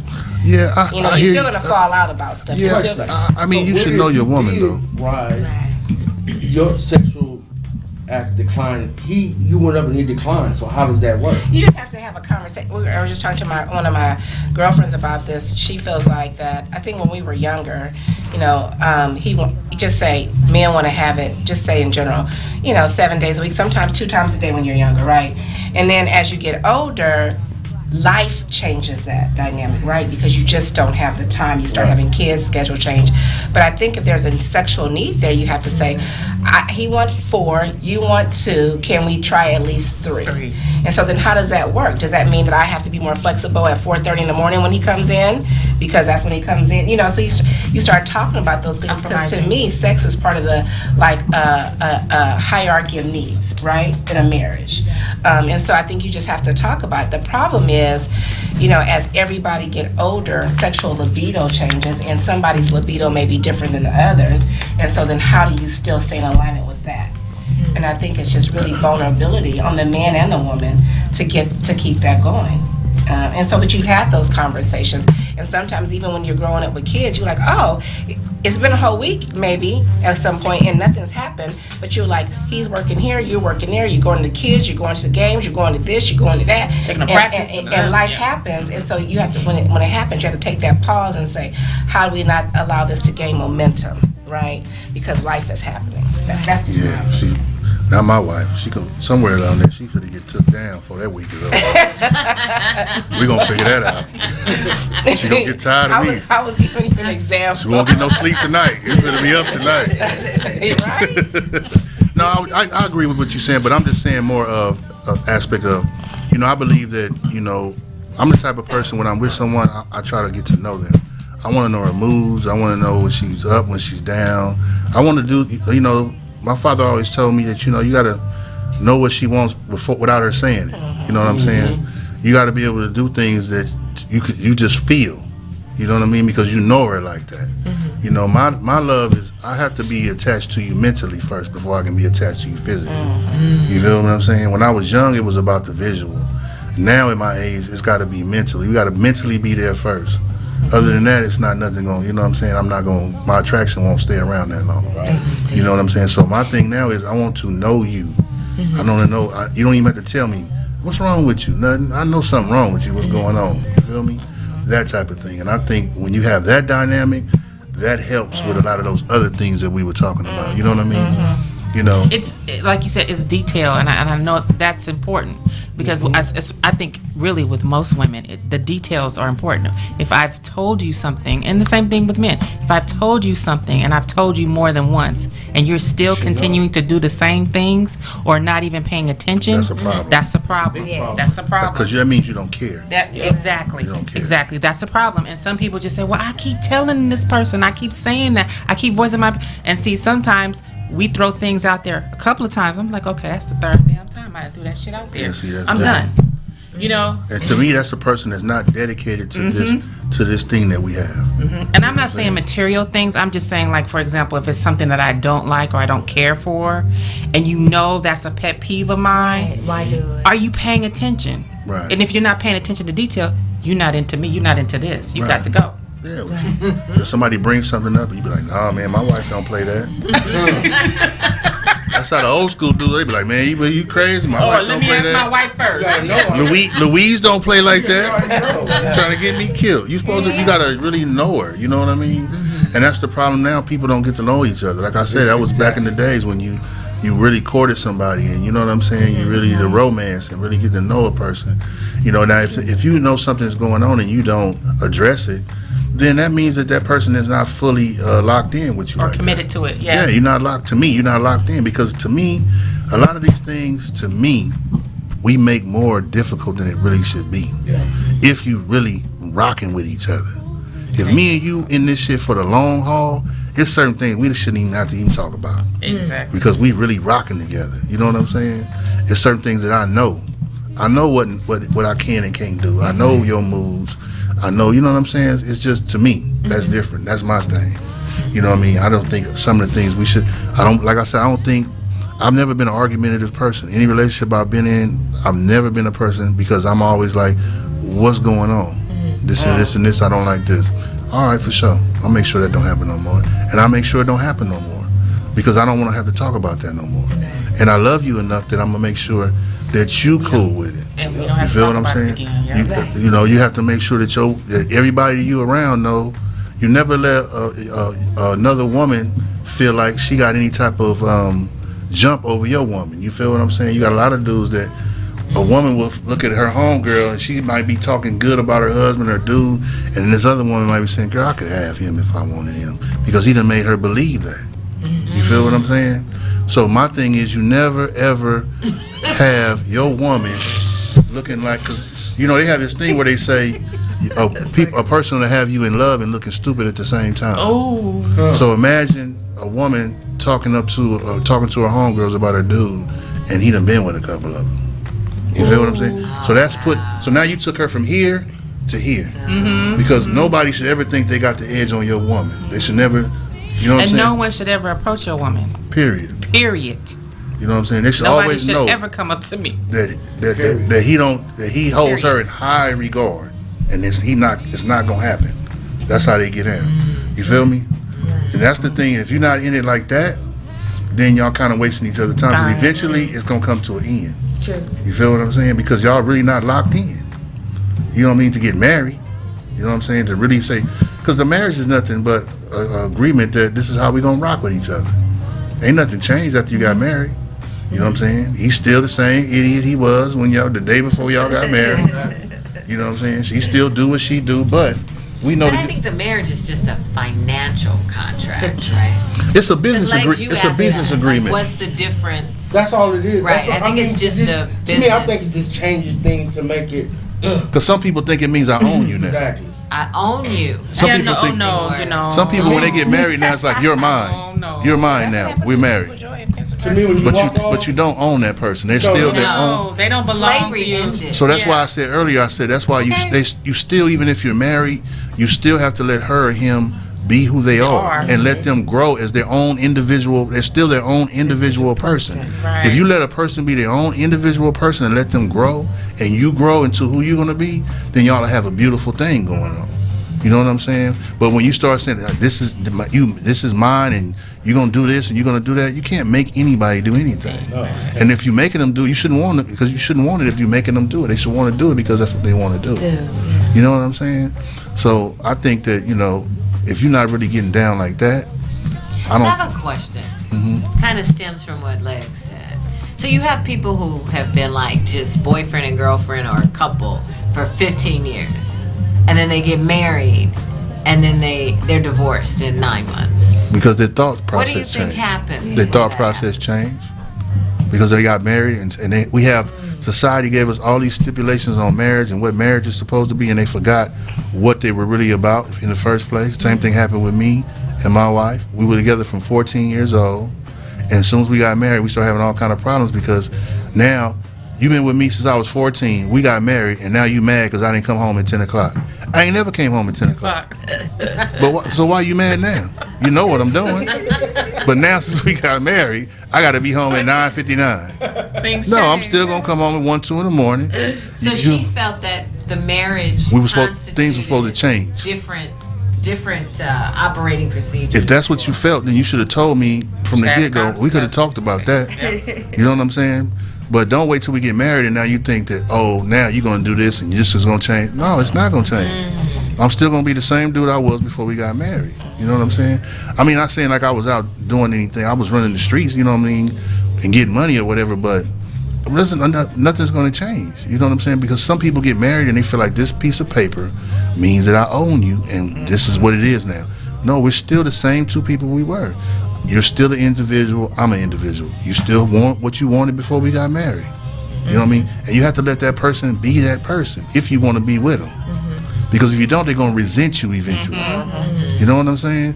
If you let her be who she want to be and grow into the woman that especially if you started young, let her grow into the woman that God wanted her to grow into and who she want to be. And she going to love you forever because she know that you let her do that without any problems, without any arguments, without any fights. With her mother, it wasn't that I didn't trust her. I just know how people are. And so it was like, when I leave, just don't have, because they're going to be in my ear, they're going to call me. So what I did, I said, I'm going to let you go. As soon as I did it, she went out with friends. I stayed home, because I was going in the street, she didn't go out. So she went out, my phone went 100 times. She's on the dance floor, but that's why she went to the club. My phone went all night long till she got home. I said, that's why I didn't want you to hang with her. Little legs, you done had a rough time, brother. I told her, I said, this is why I don't want you hanging with them. Because this is what's going to happen. Because folks want you. But you're not with someone because they see how I treat you. Because when you're with someone that treats you in a certain way, other females and other don't want you with that, right? So I try to keep her away from that. You know what I'm saying? So that's why I was trying to keep her away from. And then family members are the same way, the worst ones. So when I used to leave the house, because I used to leave and come, I was out of town a lot. So I said, just keep away from the house because I don't want to get the phone calls, what you doing, because that means they trying to fuck yours off. So well, that means that she didn't trust you in the first place. So as soon as they said it, she believed it. Not her. Them calling about what she's doing. Which I don't trust nobody. Yeah, can't nobody call me about my woman. You know, tell exactly. me that. But my point, I don't like my phone ringing. Feel what I'm saying? So as soon as I'm home watching TV this particular night, she's at the club. Oh my goodness. I'm like, man, don't call my phone no more. Who calls? Niggas. You got niggas. Like women, your niggas are calling? All kind of people. Dudes that probably want her and they trying to mess with her. And that's the whole point. I'm like, I don't care. That's why she went to the club, to dance. Right. You know what I'm saying? But my whole point, I know people. People like mess. Yes. You know what I'm saying? People like all the bullshit to bring to other households they don't have drama. That's true. I like to stay away from drama. Or be in the If they know that you're a couple that they can do that too. Now you have couples that people don't do that with because they know that they don't play that. You know what I mean? But they knew with her that it could be drama. They knew with me, I don't care about shit. It's just they knew with her to be I think it's just the particular people. You know what I mean? If they know, if they know that how y'all two rocking together. We all have people that we went to school with that's still together right now, and we know that Lisa and David been together since we were little, and there ain't no separating them two. You know what I mean? They've been together, and that's what they do. You know what I mean? I just think that we make relationships a lot more difficult with our emotions and our feelings than it really has to be. If we have more empathy, you know what I'm saying, feeling what that person's feeling, and like I said, it's real easy. Hey, baby, you know what? You did this. I wasn't really feeling that. Right. You know what I'm saying? And instead of saying, man, that's stupid, man. Why would you be tripping off that? She don't want to hear that. Now you just took it to a whole nother place because all she heard was stupid. You feel what I'm saying? But when what you should have said, I didn't mean to cut you off. What you should have said was, you know what, baby? That's good. I'm gonna take care of that. Whether you agree with it or not, because that's what a marriage is. That's what a partnership is. You don't have to agree. In business, you might own a business and your partner might come and say, man, I want us to do this and sell this and do this, and you don't have to agree, but you go along with it. You know what I'm saying? Because of the business, you know what I mean? So You just to show the love and to let her know that, listen, I'm with you. Right. I want you. Ain't nothing like a woman who mind is settled and she comfortable and she's secure in her relationship and she know her dude understands when she come to him with something. We can talk about anything. He ain't gonna judge me, say no crazy ass statements and nothing. He gonna listen to what I have to say. We gonna address it and we gonna move on, because my thing, I want to address it, deal with it, because I don't want to keep talking about it. You feel me? Right. But I want to address it where you cool with it.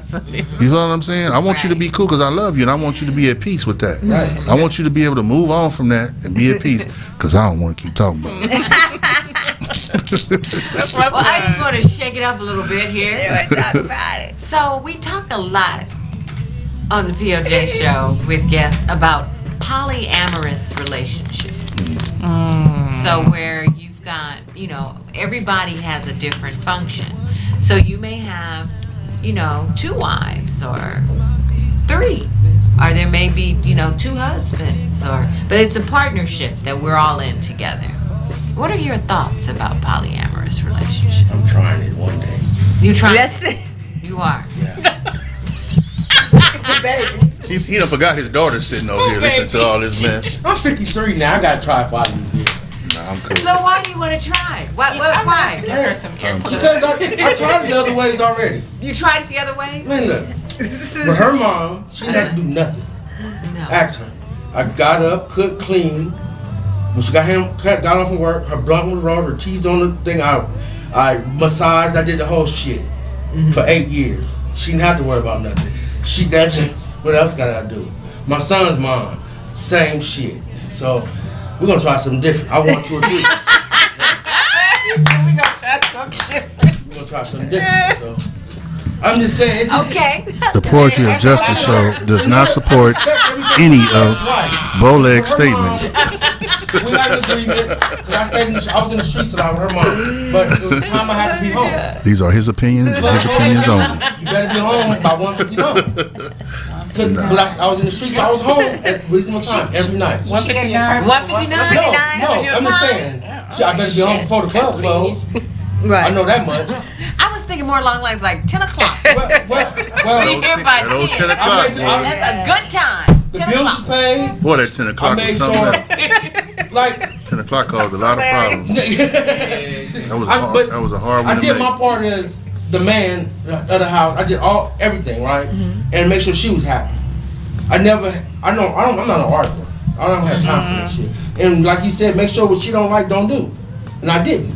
The homies knew she come home, this house can't be dirty, nigga. Y'all niggas can't be around here doing it. So Right. we don't do Not that. going out. Right.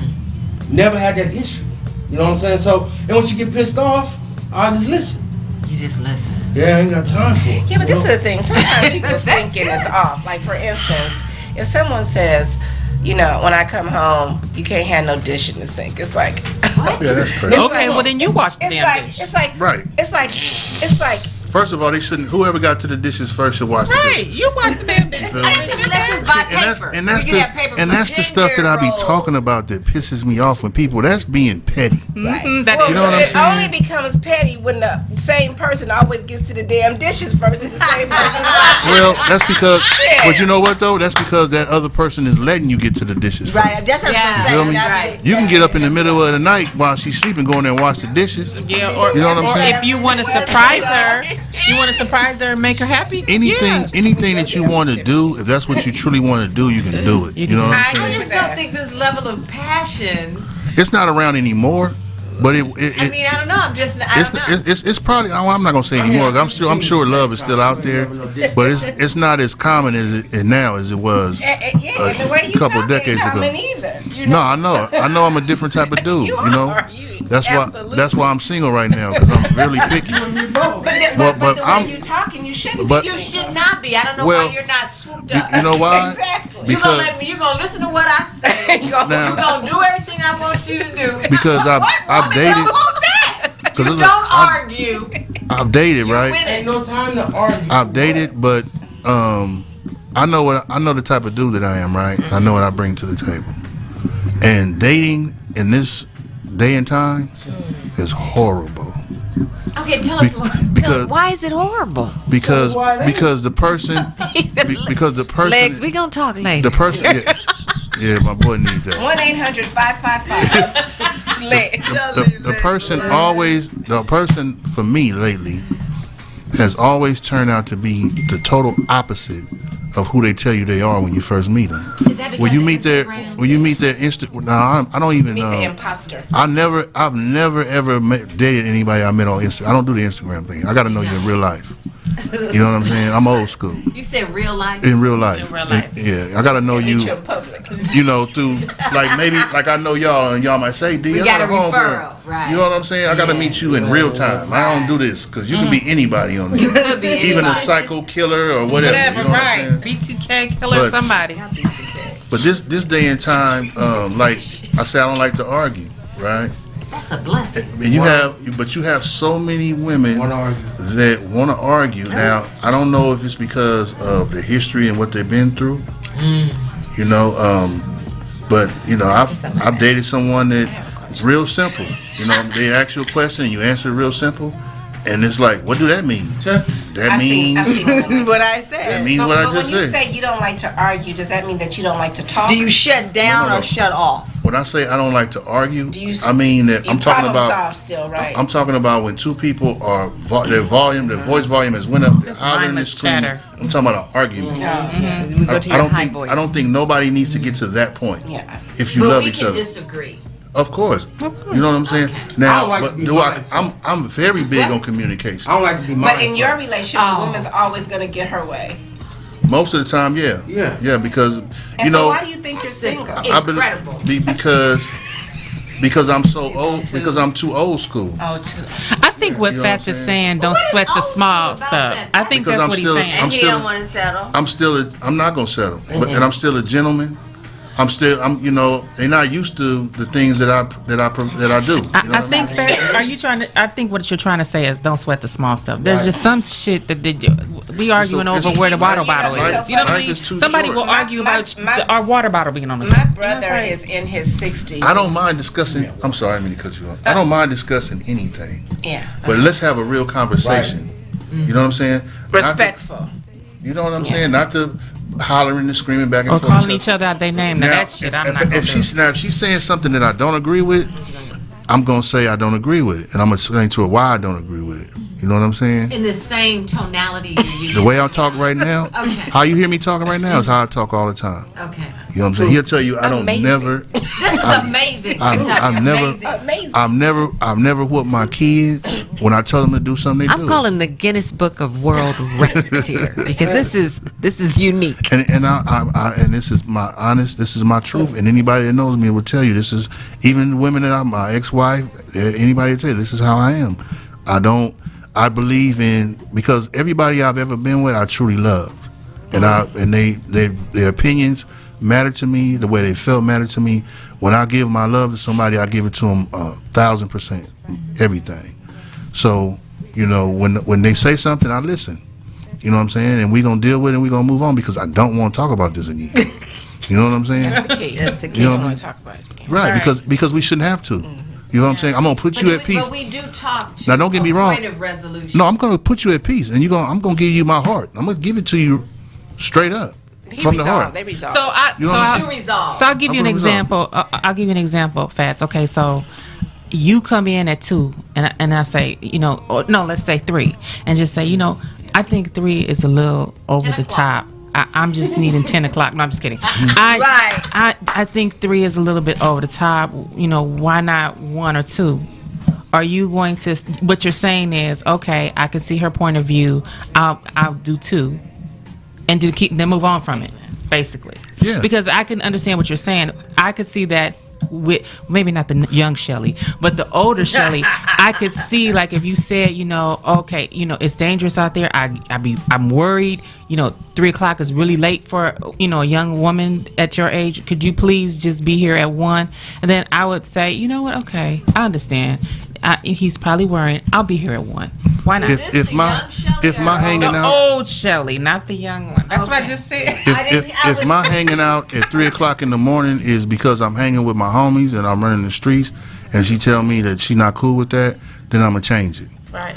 If my 3 o'clock is because of like some type of business or something that I have to be out at that time, then I'm gonna discuss that with her and explain it to her. Listen, this is why I'm out. This is what I need to do.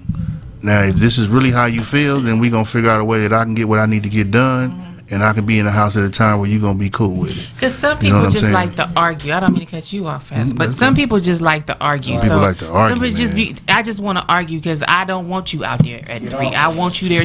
Or some people, and then the other person don't like to be told what to do. Right. So it's really not about the time. It's about one person doesn't want to be told what to do, and the other person wants to tell you what to do. Because they really don't rock with each other like that. Right. Yeah, but also in relationships, we've gotten stuck on time, like affairs are only going to happen at night, right? And so it could happen in the morning. So you're like, the only thing that happens at 2 o'clock in the morning is sex and whatever, and it's like, no, that can happen at 12 noon.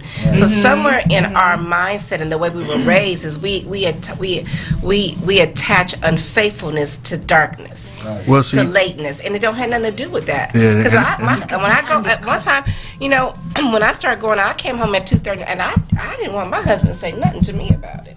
Right, well, because he would go out and come out at 2:30, and I wouldn't say anything to him about it if he came in. Well, it goes back to knowing the person that you with. You know what I mean? If you know the person, if you know the person that you with, if you know the person that you with, and you know how they carry themselves, then you're not worried about them being unfaithful because you know that they carry themselves in a way that they just don't get down like that. My wife went out with her homegirls all the time. They go party, come home at 2, 3 in the morning. When she got home, I was snoring. I'm out. I'm not tripping because it goes back to what I said. You're a grown woman. You know what it is. You know what I expect. Now, if I find out, I'm not going to argue with you. If I find out later on that it's something else, because, whatever you're doing, I'm going to find out about it eventually. That's the attitude I have. So whatever you do, be willing to accept the consequences of it. You know what I'm saying? Because I'm not going to trip on you. You grown. I look at it. Because sometimes you actually, when you walk out the door. Yeah, but sometimes you actually, if you're out having a good time, you actually honestly lose track of time. Or not. But you know what? You go for coffee or something to eat after. But like I said, it goes both ways though. It boils down to that you're still a grown woman. Right. And I don't own you. Exactly. You feel me? And if I don't trust you, then I shouldn't be with you. You know what I'm saying? Right. I can't, now that I'm with you, I can't control you and tell you what time to come home. And if I think that you're the type of woman that's out every time at 2 or 3 o'clock in the morning doing something, then why am I with you in the first place? Right. I think you get to impasses, right? Right. Because maybe you're like, fine, you're a grown woman, you're this, you're that, but Jaja you go out with, or JoJo. It don't matter. I don't really like you going out with that person because that person is this, that, and the other. It don't matter because I know we all have friends that do things we don't do. Right. See, it's just the maturity of the person, really. We all, every woman that I've ever dealt with had a homegirl that was a hoe. Oh, wow. You feel me? I'm just saying what it is. That don't mean I think that's what she is. You know what I'm saying? Shit. I'm being real. We having real. What we having right now is what I call. Don't come. Wow. What we doing right now is what I call having courageous conversations. That's right. You know what I'm saying? We're gonna go into the uncomfortable parts of it. You know what I'm saying? That's right. And every woman I know, I got sisters. I got a whole bunch of sisters and all of that. And every woman has a reckless friend. Or the friends are just hoes at different times. Right. So, but am I gonna judge my woman? The whole ship rotates. But am I gonna judge my woman on what she's doing? No. Because that's just her friend. That don't mean she's doing it. She might be telling her all the time, you need to stop doing that and get you a husband like me. You know what I'm saying? Do that. If you think that's what she's doing, if you think that's what she's doing, then you shouldn't be with her. Yeah. Because all that's going to do is eventually turn into a serious problem because you don't trust her. If I can't trust you, I can't rock with you. Sure. And you know what? Sometimes it don't even have to be about trust. It could be about work. You just worry that time of night. And that's what most women are doing. You know what I'm saying? You worry. Because if it's a certain time. Police officers, all that shit. You just be worried. If you know your dude. Drinking. No, for real. Because the guys I used to know, they go drinking and then, or they go to the club and they're not going to go out without not drinking. Or you could just be I've heard so many times where they got pulled over and got lucky. The police let them go. But, you worry about all that. Or you could just be worried because you know your dude is a street dude.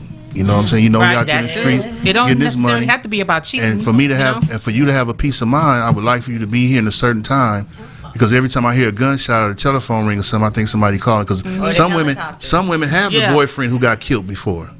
You know what I'm saying?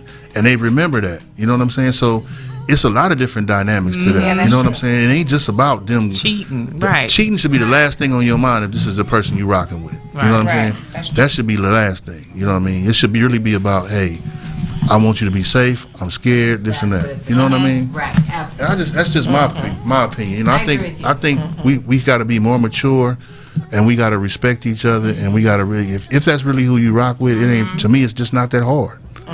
I think it's a lot more. Now, don't get me wrong. You're gonna have times where y'all not gonna see eye to eye, but I think it should be seamless. It shouldn't be the world coming to an end. Like he says, I don't have to talk about it anymore. Right. Because I don't want to talk about it anymore. We've already discussed that. We've discussed it. I don't want to talk about it anymore. Move forward. Yeah, but I'm like I said, I'm not saying without a resolution, because I want her to be at peace with whatever it was. I want you to know that that's handled. It's good. We on to the next problem, because it's going to be another one. And we're going to solve that one together, and we're going to keep it moving. You know what I'm saying? You had a good time tonight? That's just me. I did. It's been an excellent time. We trying to every time we come here, it's like I said, it's courageous conversation, you know, and that's what, and we all as a community need to have these conversations a lot more. I think it's important. You know what I mean? Next time we're gonna come to the Bay and bother you. Could you please? Yes, of course. I got a spot where y'all can come do your podcast and everything. Very nice. Okay. Yeah, we can definitely come out there. That would be cool. On location. Nice trip. Yeah, that would be dope. Ladies in the chat. We need to find a spot out Drag there. Rashid with us. Yeah, it would be dope. Out You know what I'm there. saying? You know we need a new spa spot. Yeah, we do. I know. Oh yeah, you know you can. More courageous conversation on the road. We got bed and breakfast and things we can take y'all to out there. Man. Right. Eat some cheese and drink some wine. Oh, don't say Not no wine. booty. That's what it was. That's where I got you at? Don't say no wine. White or red? White. There we go. Red for red. Thank you, Rashid.